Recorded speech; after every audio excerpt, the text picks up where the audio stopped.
Hey guys, welcome to Fast Keto. I'm your host, Ketogenic Girl.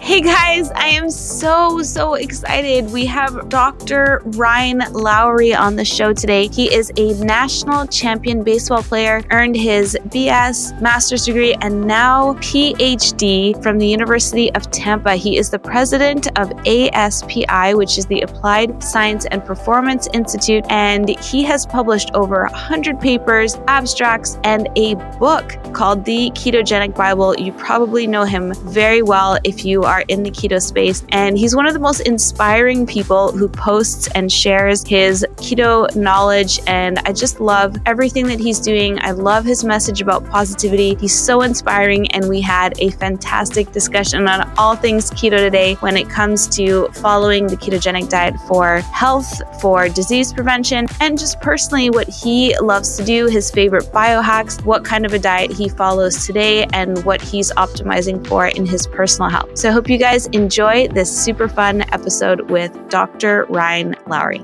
If you haven't checked out my cookbook yet, it is Keto Essentials on Amazon. It features a full guide to doing keto, how to test yourself, analyze results, what keto is, why it works, as well as 150 of my absolute favorite keto recipes. So if you haven't checked it out yet, it's Keto Essentials on Amazon. Check it out, leave me a review, let me know what you think, tag me in any photos that you post. I absolutely love seeing those. And that's Keto Essentials on Amazon.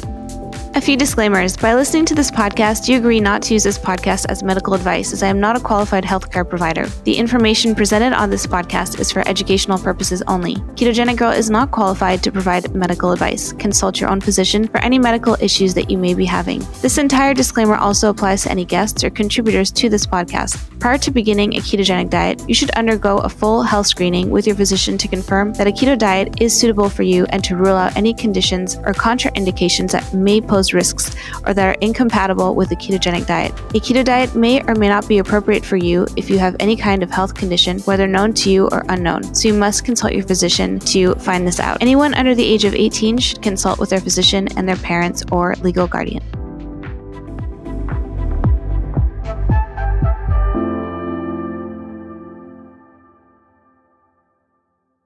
Welcome, Ryan. It's so great to have you on the show today. Thanks for joining us. Oh, thank you so much. I'm honored to be on. We were just chatting a little bit about how you're back in Tampa and you have a little bit of downtime this month. Yeah, fortunately, it's always great to be home, but I love going around speaking and traveling and seeing different places. But unfortunately, we didn't get a chance to actually meet each other in Austin, which I'm devastated about. I'm just You just left too quickly. You were just there for such a short time. I'm so glad I got to see you speak, though, because you gave such a great presentation. And the fact that you work with Tony Robbins completely blew my mind. I was like, oh my God, he works with Tony. Like, he is my personal hero. Like, I need to know everything about that. Oh, thank you. It's a crazy experience. And we're actually flying out in a couple weeks to go to his UPW event in Chicago and then monitor him again at his business mastery like 2 weeks later.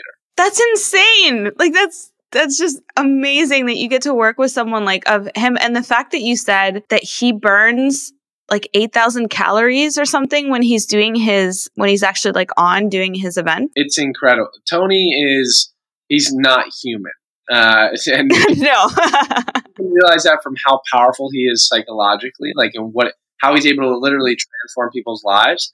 He's able to do that with his own body, right? He's able to take his body to levels that would normally kill the average human being, but he can mentally overcome it and push through it. And it's just insane what that man puts his body through. What was it like when you first met him? Honestly, sometimes when you meet these people, you're worried, right? You're nervous because you're like, are they going to be the same that I thought they were in a movie or I read about online? And Tony was literally like the exact same person you see in every video or everything that you watch. He's even better in person. And it's like he's the most down-to-earth guy, so nice, introduced himself, just came in and was just super casual. And I was like, such a sigh of relief of someone that people, and he's a huge hero of mine as well. You look up to these people and you're like, am I going to get let down when I see them in person? Are they really going to be truly who I think they are? And Tony's one of the guys who absolutely is. And he's just an amazing individual. That's why we love working. I bet like when you're around him, he just like brings out the best in everyone in the room. So it's not hard to like enjoy your time with him. After talking to him for 2 minutes, I'm like, I'm ready to run through a wall. Like he's just got something. His persona is just so inspiring, and it's like it challenges you to want to do more and help more people, because you see on how such a massive platform and scale he's been able to transform people's lives. And like that's what we are trying to do. I know that you're doing that every single day. It's like that's what we want to do, and it inspires you to just go out and do more. Well, thanks for saying that. But I mean, I'm so honored to just get to be a part of this like grassroots movement that is keto. And I just found your talk so inspiring. And I can see like, I mean, I know Tony's one of your heroes, but one of the things I loved the most about your talk was how, I know I'm going in deep right from the beginning, but you mentioned how important it is for everyone in the keto space to stay focused on the main message, which is like everyone is just trying to get the optimal health, like for our population, like for human society in general. And I really, really liked how your presentation was informative, but you also left it on that note of like how important it is for us all to work together and not like get caught up in any kind of like, I don't know how you would put it in the keto space, but there's definitely different camps, you know, of people who have different opinions on like protein and carb ups and all these things. And at the end of the day, like we're all just in it to get optimal health for everyone, right? Right. And I love that you brought that up because it's such an important piece.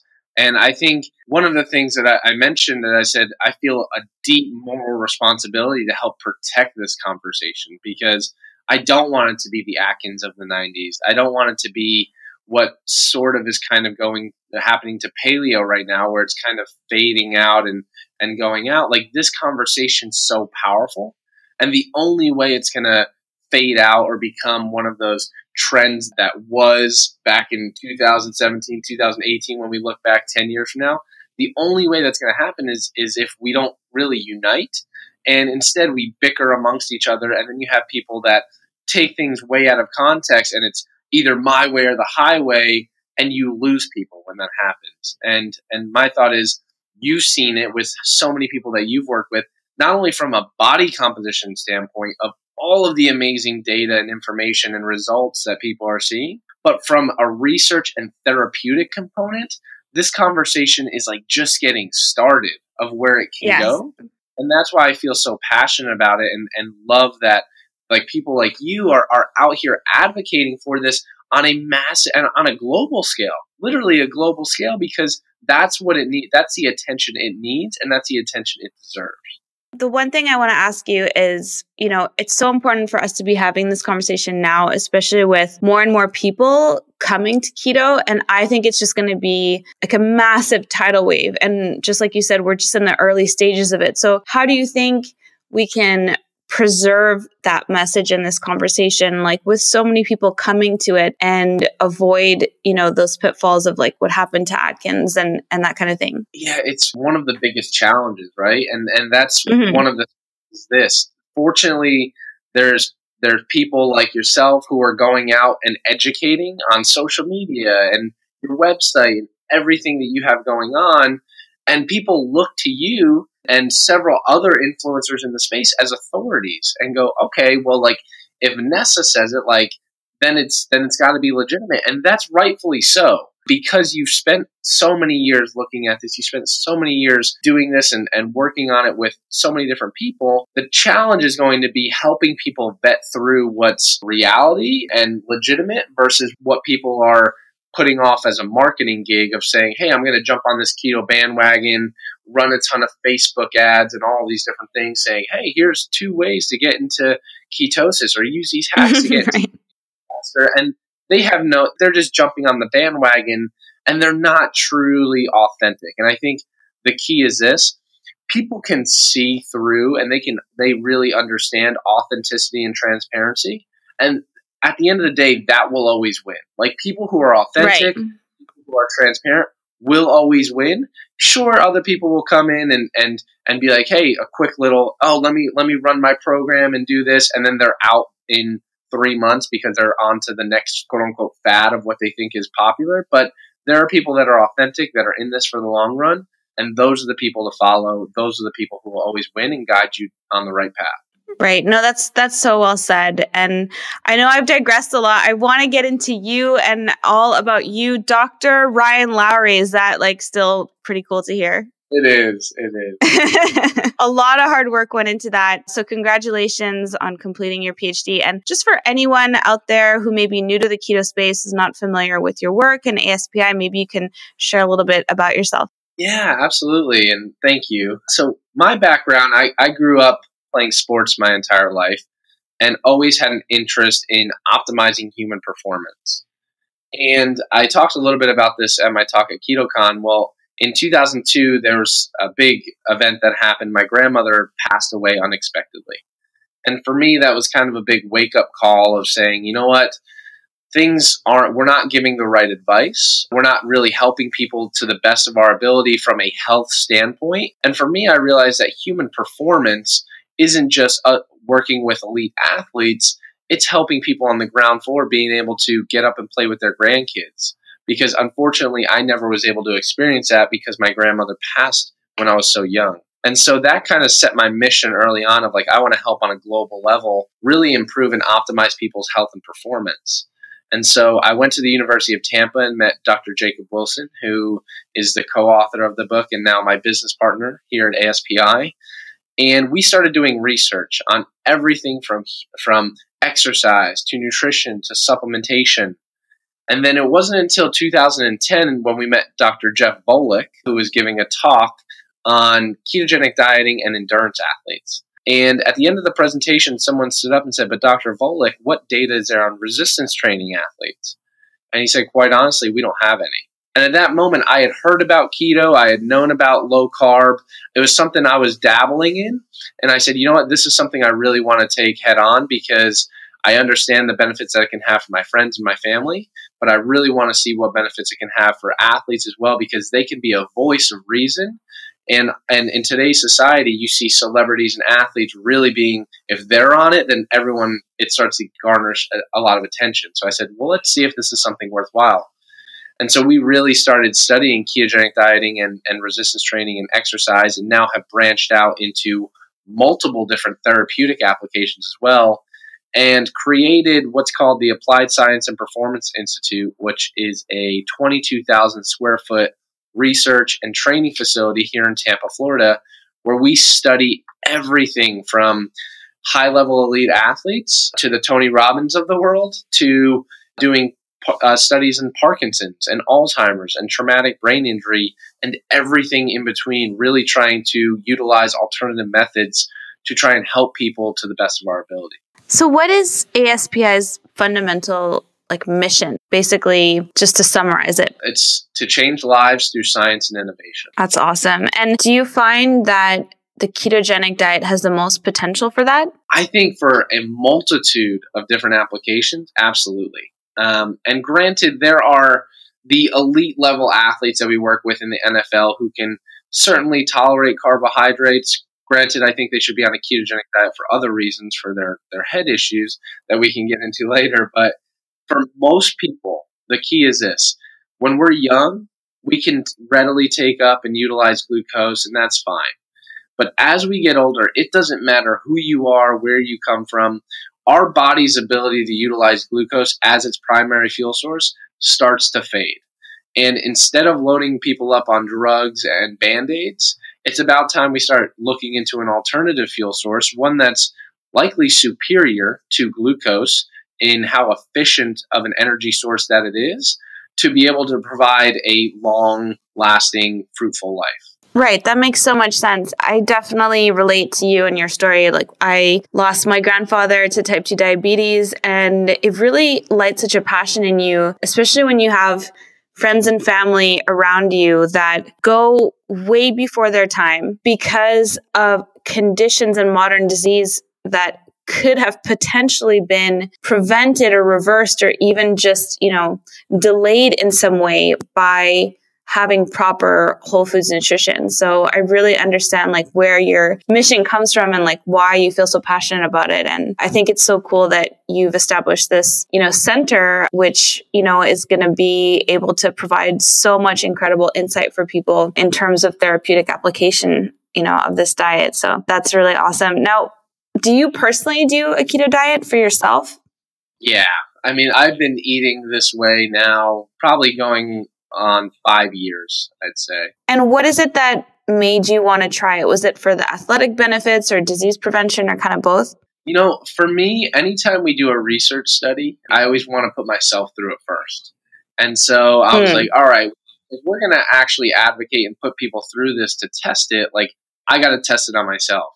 And it's actually a funny little story. The first time I ever did keto, and back then there weren't all these amazing blog sites and all these great recipes. It was kind of still one of the things where you looked at and people were like, oh, that's for epilepsy, or, oh, you got to be careful with that keto thing. And I was like, all right, well, let me just try and figure this out. And so the first time I ever did keto, I absolutely butchered it. Like I felt horrible. And the reason why is because I have a sweet tooth. And so I was like, all right, well, this will be easy. So every meal, I had 4 meals a day.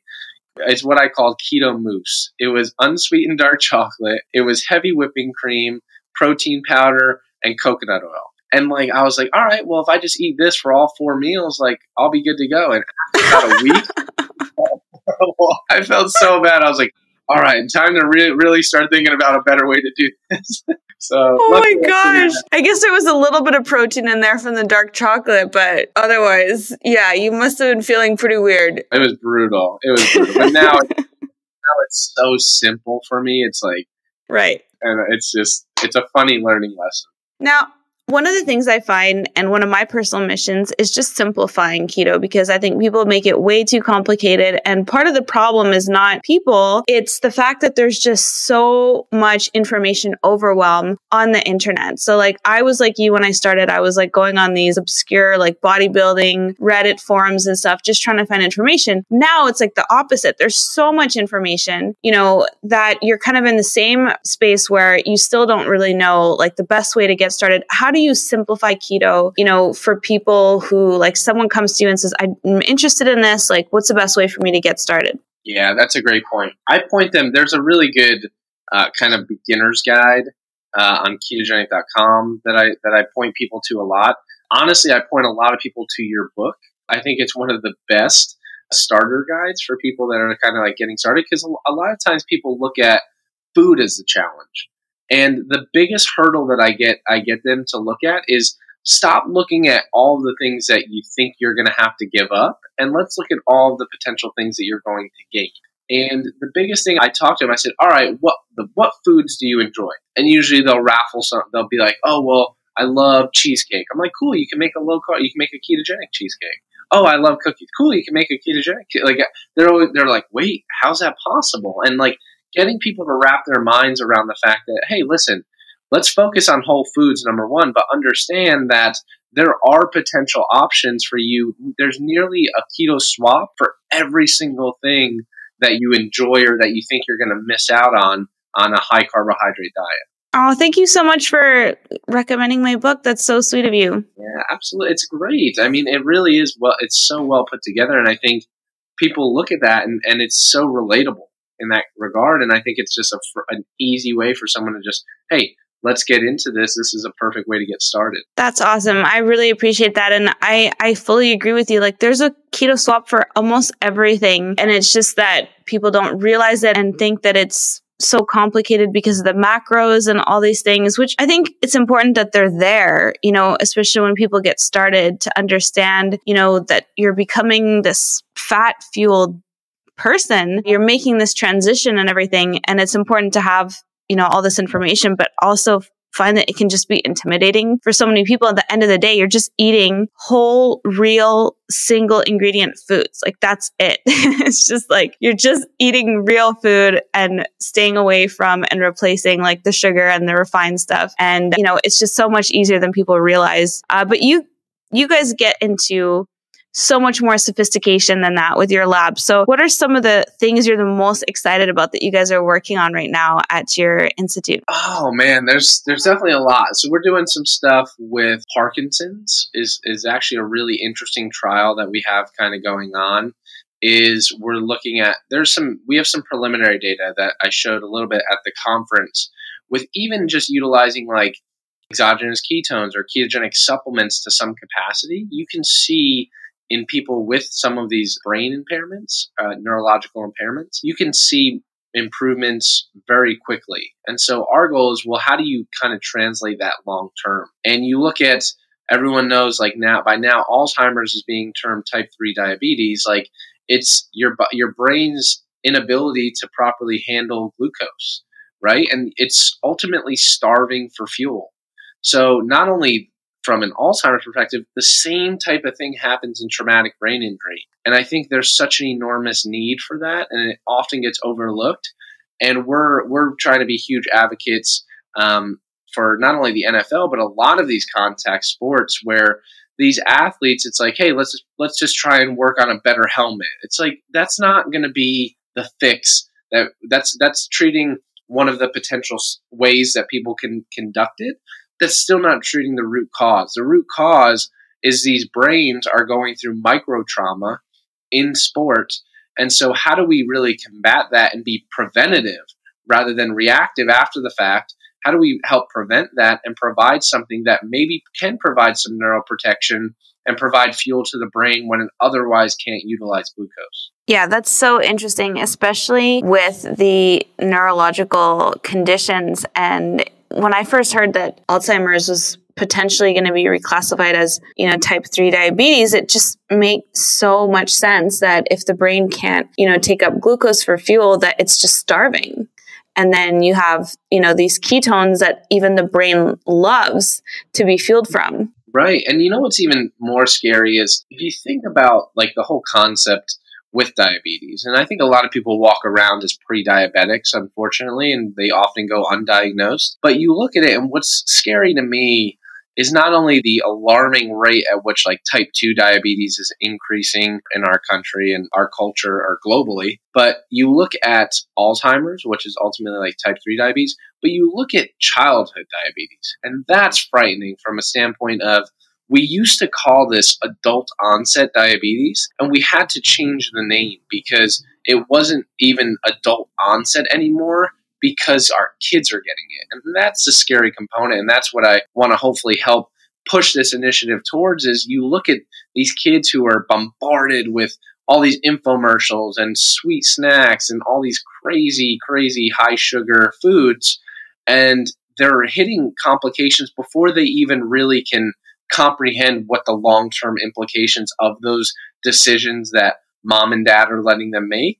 They don't even have a fighting chance before they're started because they started off in a bad route. And so that's where I really think like getting it to that early level can potentially help some of these long-term outcomes. I couldn't agree with you more. Now, what do you think is one of the ways that we can potentially delay the access that children have to like candy and sugar and all of these kinds of like food products and foods that, you're so drawn to like as a kid, and it's just kind of part of our school system. It's part of like all these different aspects of children's lives. Like, what do you think is going to be one of the biggest things that we can do socially to change that? I really think it's going to come down to education.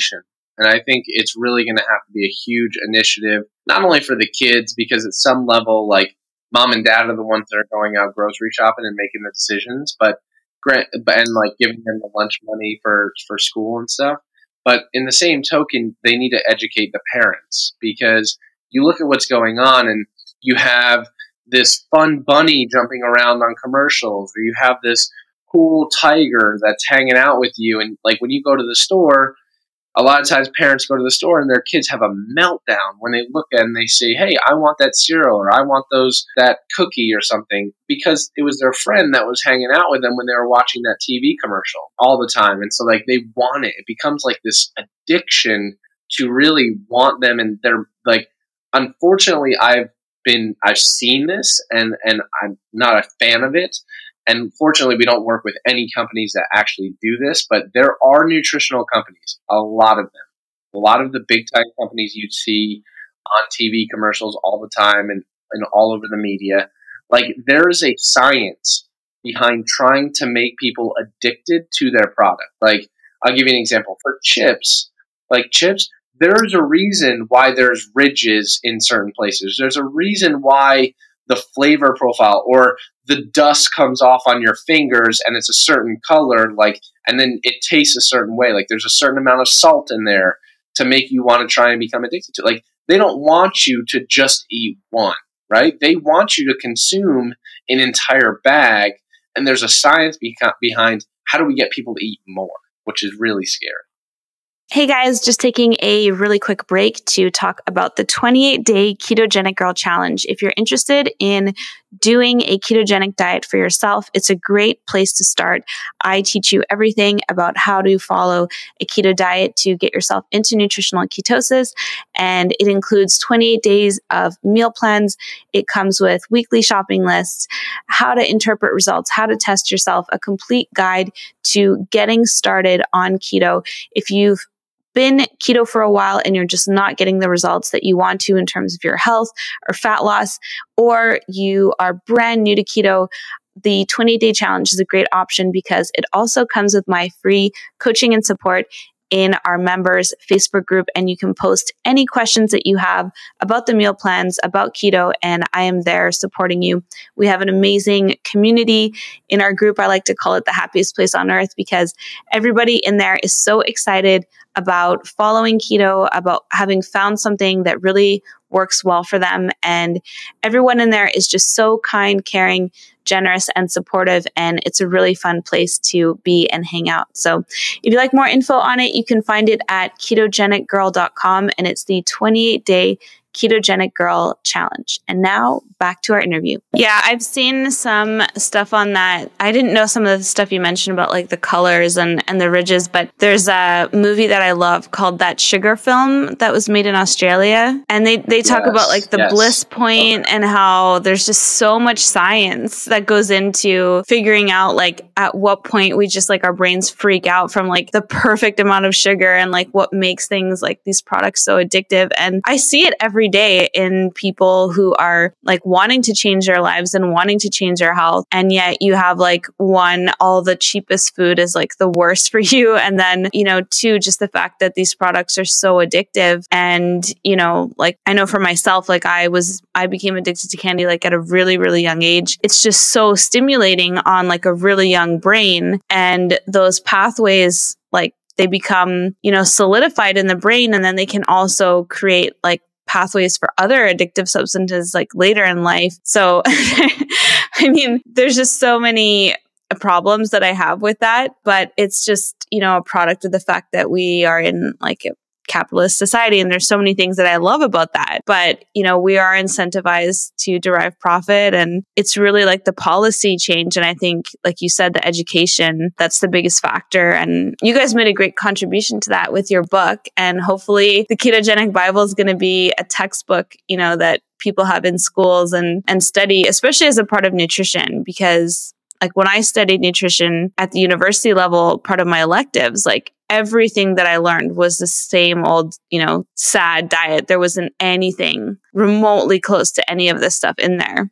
Oh, well, thank you so much. And I hope so too. I hope that, especially with our youth, that we're educating them. Like even when I went to school in my undergrad, master's, and doctoral studies, like the amount of nutrition information, and this is something that a lot of times people go, well, why doesn't my medical doctor know about this? And I said, I wish I could give you a better answer, but I've been in school with medical doctors and they get a semester worth of nutrition education. I was like, they have a million other things that they need to learn about all bones and physiology that they really need to focus on, whatever their specialty may be. Nutrition's kind of like a byproduct. Like, hey, let me teach you an entire world of nutrition in one semester. You're just not going to be able to cover everything in depth like they really deserve to be covered. That's so true. And it's just a priority thing as well. But what's so cool is seeing like the spread of functional medicine and, you know, maybe more and more doctors having the option of kind of going that route if they prefer to, you know, study that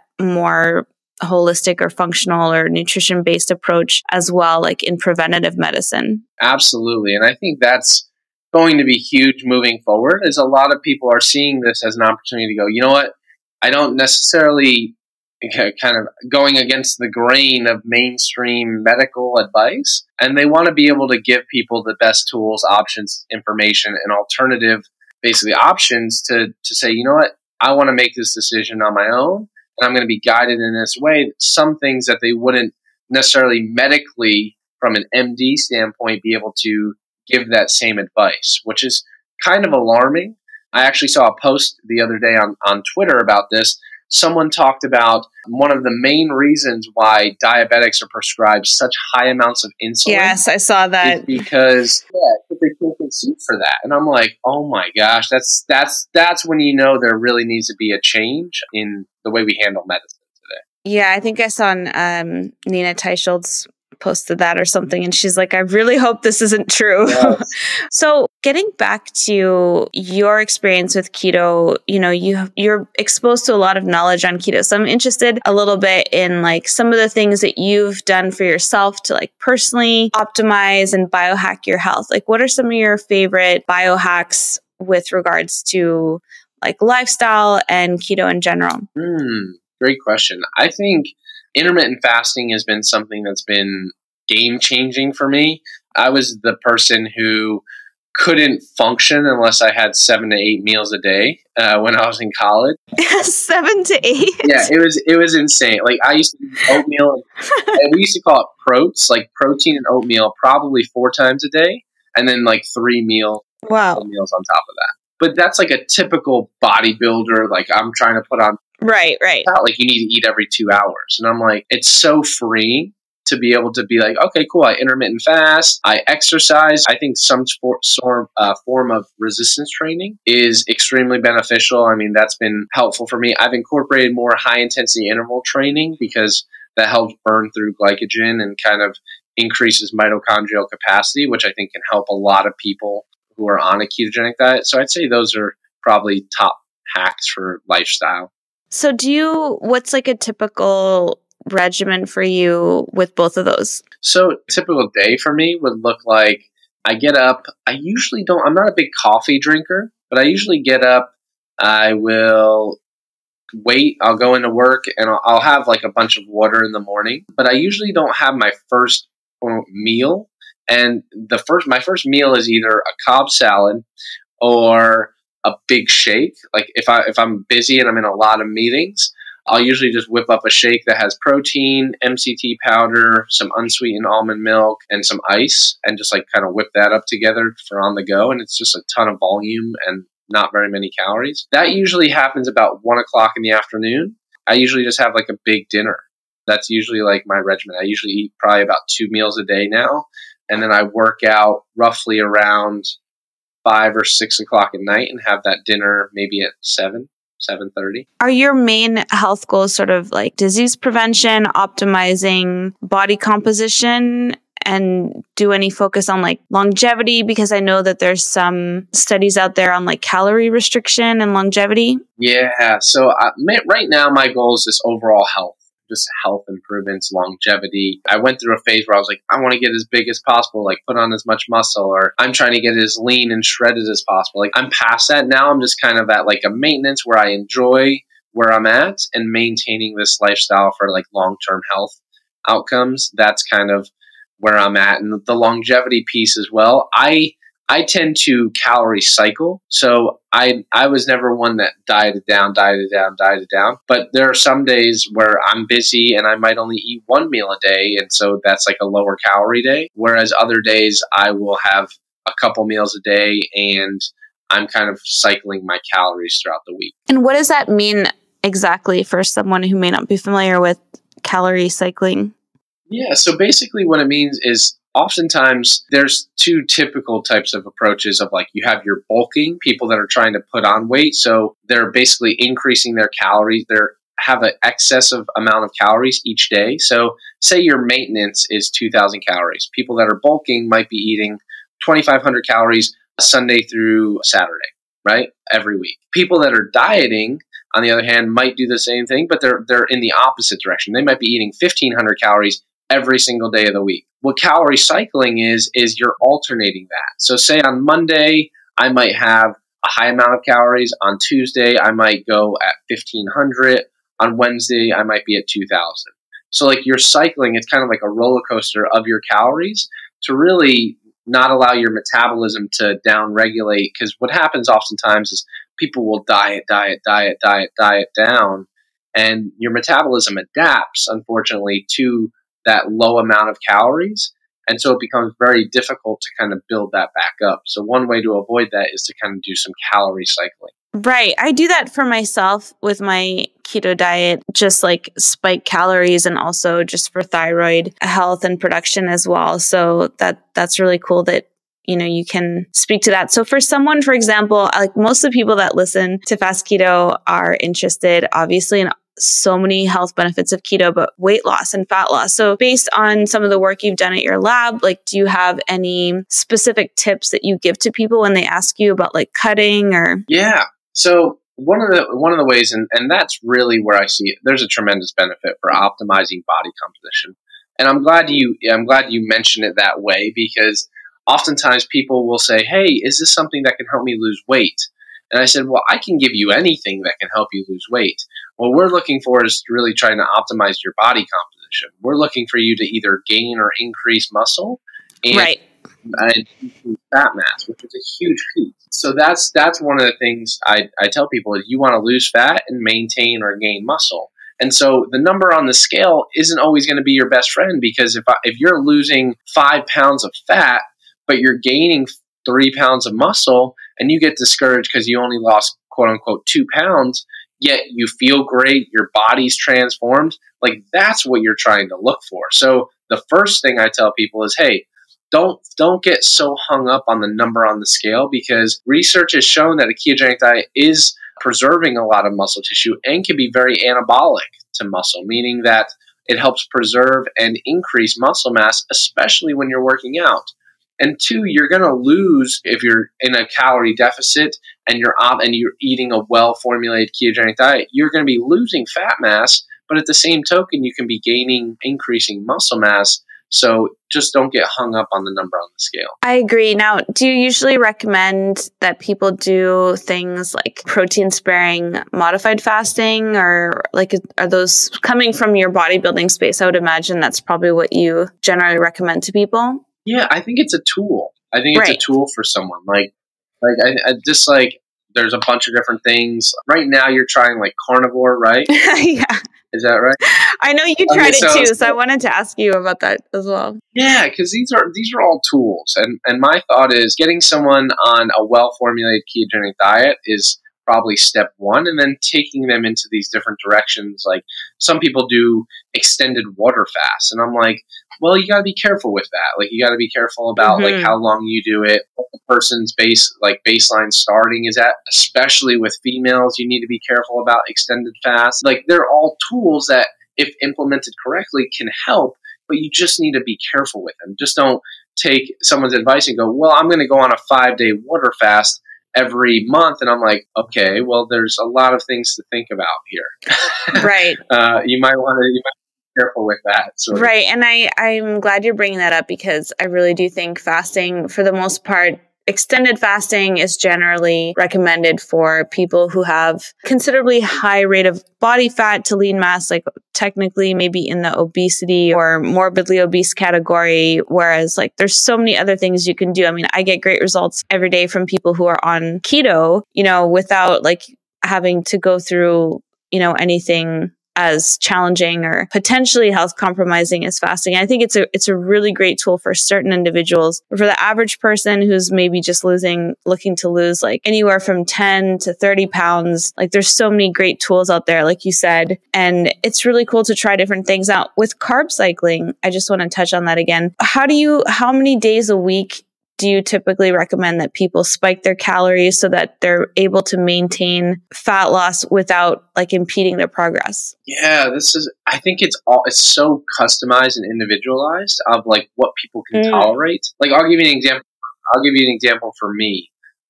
Like I will my quote unquote higher carb days where I might have, and the only reason they're higher carb is because I'm eating maybe 2 meals or 3 meals compared to like 2, is on the days that I'm training my legs. Like if I'm going to have a harder workout, then that's a day I understand I could probably get away with more calories. One of the things that I do that's been an absolute game changer for me that I've probably incorporated in over the last 8 months is I do a protein up. And the thing to understand is that it's very difficult for protein to convert over via the process of gluconeogenesis. It's very difficult. But like, so if I were to eat the same amount of calories and carbs, like that would most certainly knock me out of ketosis. But if I bump up my protein by say 50 or 75 grams and kind of bring down my fat a little bit on that day, which I typically do about 1 day a week, it kind of resets it for me. It's kind of like a little reset, a little like kickstart to the week where I'm kind of like resetting my insulin sensitivity. Like I feel like my muscles kind of fill out. And I'm not really knocked out of ketosis. Like I can get back in within hours after that day. It's kind of like a little reset for me. And you maintain an active state of ketosis for the disease prevention, like muscle sparing, and then also like to optimize your body composition? Yeah, and I'd say probably the number one reason is for cognitive performance. Like I love the way I feel. Like, and that's kind of the thing as well. A lot of people go, well, how do you know? And I'm like, I've been living and eating this way for so long. Like I know at some times where I'm like, I might have messed up. Because I feel I'm like, oh, I'm groggy that day. Like I don't have the same energy. But my most productive times, it's the reason why I incorporated in some small intermittent fasting, is I'm past I want to look shredded and stuff like that for body. Like I want to maintain a good body composition, but mainly I feel amazing. Like if I'm locked in and everything's dialed in and my diet's on point and I incorporate in some intermittent fasting, like my morning chunk of like 5 a.m. to 11 a.m., it's like my most productive time. Absolutely. But like if I have a big calorie meal, that kind of, it just sits heavy. I'm not as cognitively alert. And even if I get knocked out of ketosis, I can tell based on how I feel cognitively. Yeah, I'm with you there. I think for me, like I would do it just for the cognitive benefits alone are just amazing. And it's really cool in a way to be fueling your brain like the way that it was set up to be fueled, like that we and most people don't get access to because of our modern lifestyles. Right. And I love that you mentioned that because it's so true. And it really is. If you look on like a molecular level, ketones are a more efficient fuel source than glucose.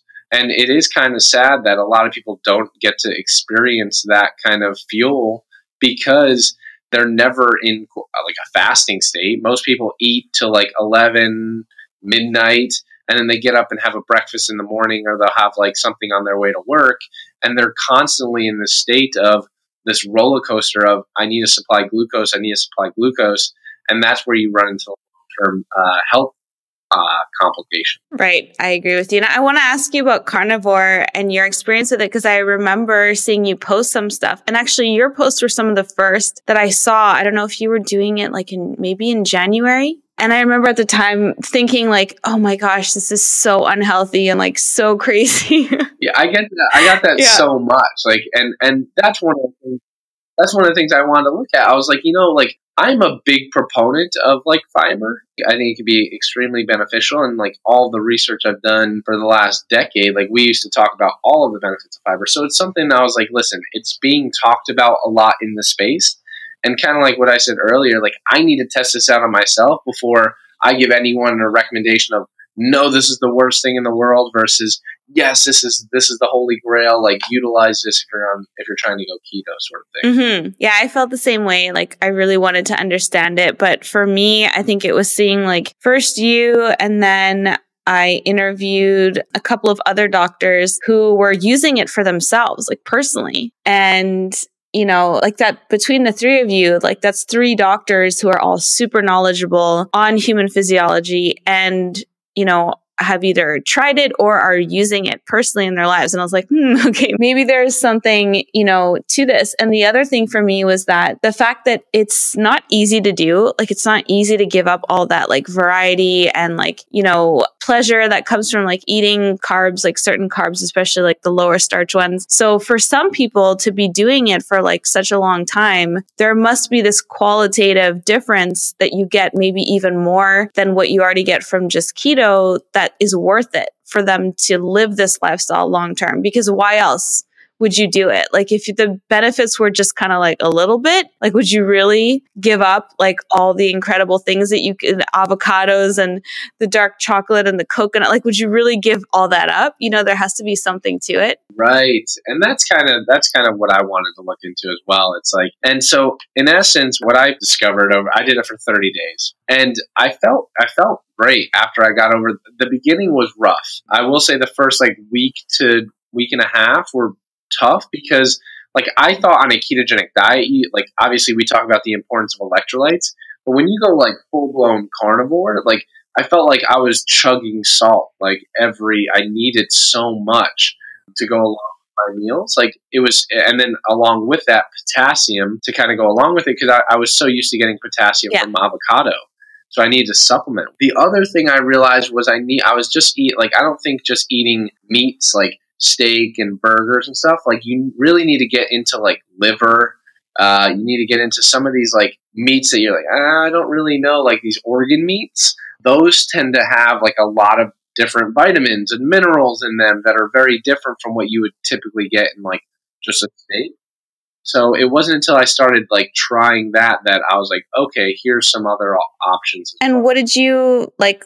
When you were done, were you just like ready to go back to eating your regular keto diet? Like, how did you feel about it when you finished? Yeah, I was definitely ready because I like you said, there's a lot of things like I look at this as a lifestyle, and like there was a lot of things where I'd be like, cool, like my friends or family or people in the office were making stuff, and I was like, I wish I could try that sort of thing. But I think it's a tool. And the reason why most people utilize carnivore is because sometimes people who even have a little bit of fiber get bloated. And in essence, like one of the least allergenic foods is meat. There's not very many people that you hear have an allergy to meat, whereas people can have intolerances to fiber. And a lot of that's due to their gut makeup and what their gut bacteria are able to tolerate.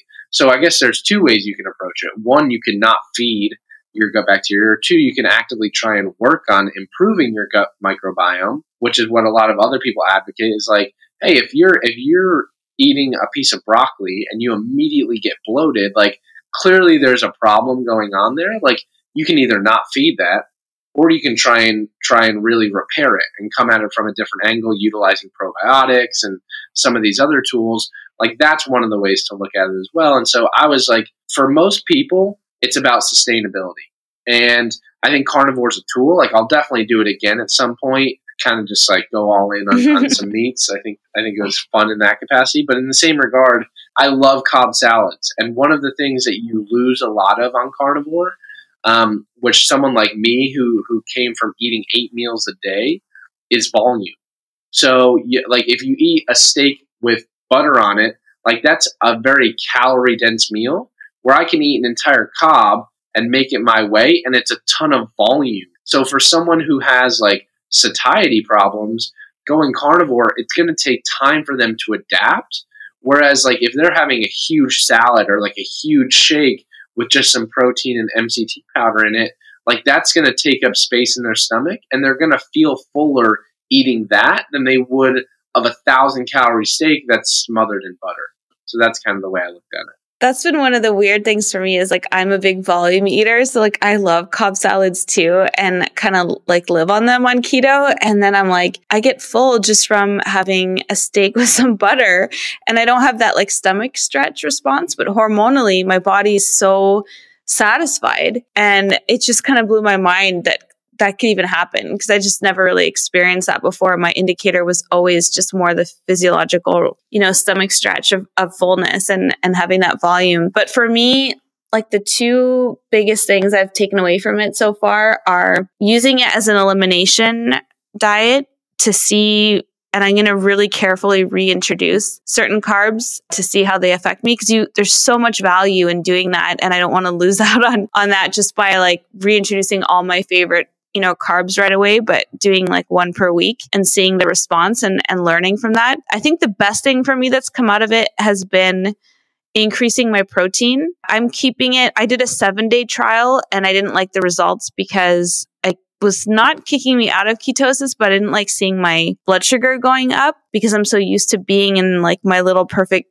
keto zone that I've, figured out for myself. But the fact that with going 0 carb, I can up my protein quite a bit and still be deep in ketosis for me is really, really cool. And protein is such an important nutrient for the body. And I think that's one big takeaway that I'm going to continue to do after this is increase my protein a bit and maybe lower my carbs a bit, because I'd rather have more nutrient density, than just like more carbs, if that makes sense.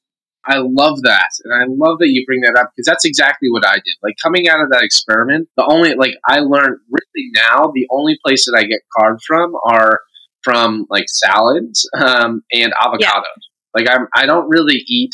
Occasionally when I'm out, like if I go out to eat, I'll get like a side of broccoli. But like when I'm home, I usually just have like avocado and some type of meat or something. Like so, I definitely eat a lot less carbs now that coming out of that experiment. But also, I love the fact that you brought up that you're able to get away with more protein, because one of the things that I see often, especially in females, is, and it makes sense if you think about it, like a lot of times females coming onto a ketogenic diet might only eat 1 or 2 meals a day, and they're really trying and get in, hey, I want to get in a higher amount of fat, a moderate amount of protein, and low carb, and all of a sudden they are, at the end of the day, they're eating 40 grams of protein a day. And you look at them and, you know what, I feel okay, but like my hair's starting to fall out, or I'm starting to get keto rash, and I'm like, those are often signs of protein deficiency. Like you're eating 40 grams per day. Like you might need to increase that in order to, and then immediately once they increase it, boom, their hair stops falling out. Like, so all these things, I love the fact that you're able to get away with that. Yeah, I think that's a huge takeaway. And for a long time, I was like, oh, if I keep dropping my protein, I get better ketone numbers, and that's, one of the things that I was just part of my learning process. But now learning, that I can have more protein and still be like really deep in ketosis and just not overdoing it. That was like the mistake I made when I wanted to try like some of the Ted Naiman protocol and this and that. And I was waking up with high fasted blood sugar, and I don't like that aspect of it either. So for me, carnivore has to be like a keto version where the protein is still like sensible and not like over the top either. Because I think you could probably damage your health by just like consuming unlimited amounts. Although I know a lot of people would disagree with me. But if you're waking up every day with like pre-diabetic blood glucose, like I don't think that's good either. Okay, so fast talk. I'm going to ask you some quick questions, one or the other. Just answer steak or salad. Ooh, steak. Steak. Fasting or no fasting? Intermittent fasting. Yeah. Testing or no testing? Testing. Yeah, you have a lab. I think that's a testing is important to you. Now, this is a good one for you. Supplements or no supplements?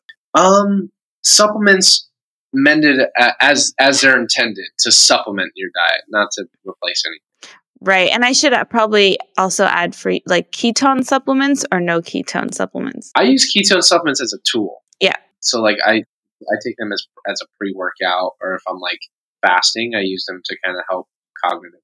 Yeah. Cool. Advocate or silent follower? Advocate. I think it's yes, huge advocate. No question there. Grass-fed or grain-fed? Grass-fed as much as possible. Yeah. Rare, medium rare, well done. Ooh, medium rare. Nice. Fried, baked, steamed, or grilled? I like baked. I mean, come around to baked. Yeah. Interesting. Cool. Possibility of eating high carb again in the future, possible or never? Never. Probably never. Yeah. Keto for life or for a few more years? This is a lifestyle. This is going to be for the rest of my life. Yeah, absolutely. I have a couple of my favorites from Tim Ferriss. What is the best keto purchase you've ever made? Ooh, that's a good one. Huh. I think, like food-wise or like, or how? Is it like snack or anything? It could be anything really. Like, I guess, like tool wise or just anything.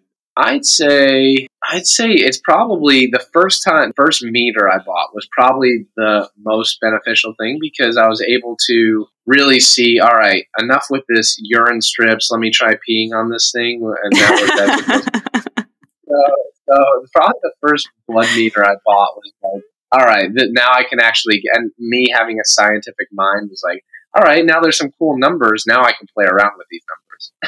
Yeah, for me, it's the same. It's the glucometer, but I know you probably have access to some pretty cool tools as well, like in your lab. Yeah. What would you put on a billboard for everyone to see? Oh, undoubtedly it'd be make positivity louder. Yes, that is your slogan. Totally. I love that. And I think there's so much positivity in the world that needs to be highlighted. And unfortunately, not in popular media, but even in this conversation when it comes to nutrition and keto, like there's some people that jump on the bandwagon and try and be negative. And I'm like, that's like, there will always be those people. But if the positive outshines that, it starts to drown out a lot of the negative. So that would be my huge thing, is like people that are positive, like yourself, like get out more. And what happens is the people who are negative tend to be like less shy, and so they like going out on social media and they're negative, and they talk to other people and they're negative. Whereas the positive people usually are the people that are kind of just in their own world. They're positive, they're doing their own thing, they're crushing it. I'd encourage those people to go out and be a bigger voice. I love that. That actually gave me goosebumps because it's so true. And it's actually a really good reminder, because I often like think of myself as a positive person, but sometimes you can like actually start, instead of just affirming the good and what you want, you can like slip into the opposite and you don't realize it. And you think that you're still being positive because you think you're still focusing on like what you want. But it's just such a good reminder all the time to just like, sometimes I feel like I get too tunnel vision and I have blinders on, but just the fact that you say like, that's okay, like that it's okay to be kind of in your own world and just be like affirming the good. And you don't have to always be like taking them off and looking around and seeing what everyone else is doing. Like it's okay to be in your own space as well. Absolutely. And the key for that, the way to do it is truly be authentic. And I think it doesn't matter what field you're in, what you're doing. Like if you're authentically you can never lose, because no one's gonna ever point it out and be like, oh, you're a fake, you're a fraud sort of thing. It's like, this is who I am. People will either come along for the ride, and if you have something good to share, I promise you they will, because people like being around other people who are doing great things. And if you're authentically you and you're doing great things, and all of a sudden you start talking about it and advocating for it, there's no need to focus on the negativity or no need to look left and right and see what other people are doing, because you're doing your own thing and people are going to come along for the ride and want to be a part of it. I love that. You're so inspirational and inspiring. And I love that you blend that into your whole message about keto. Because like from the beginning, when I started following you, like you always had that aspect to it. And I remember your make positively louder. It's really cool to have that in our space, because it's definitely needed and people really respond to it. And I love that you've been sharing more and more of that as well. And maybe because you're hanging out with Tony Robbins so much, I don't know. He's bringing it out more in you. Yes, he really now, where can people follow you and follow some of the things that you're the most excited about, and where can they see you speak next? Yeah, so I'm on Facebook, Ryan Lowery. I don't do much on Facebook. I mainly do on Instagram, and it's at Ryan P. Lowery. People make jokes about it's Ryan Plowry, but Patrick's my middle name, so I just did Ryan. And then I also write a lot for like a lot of keto stuff. I'll put on ketogenic.com to write articles and put out podcasts on What the Fat as well, which I definitely have to get you on the podcast now, no doubt. So I have to get you on there. That'd be so much fun. Yeah, congrats on launching the podcast. Thank you so much. Thank you. So definitely there. And then really just, that's where we put out a lot of content. That's where we put out a lot of value and really just try and help people and follow along for a lot of the research that we've not only done in the past, but hopefully continue to pursue in the future. And that's ketogenic.com. Mm-hmm. Yep.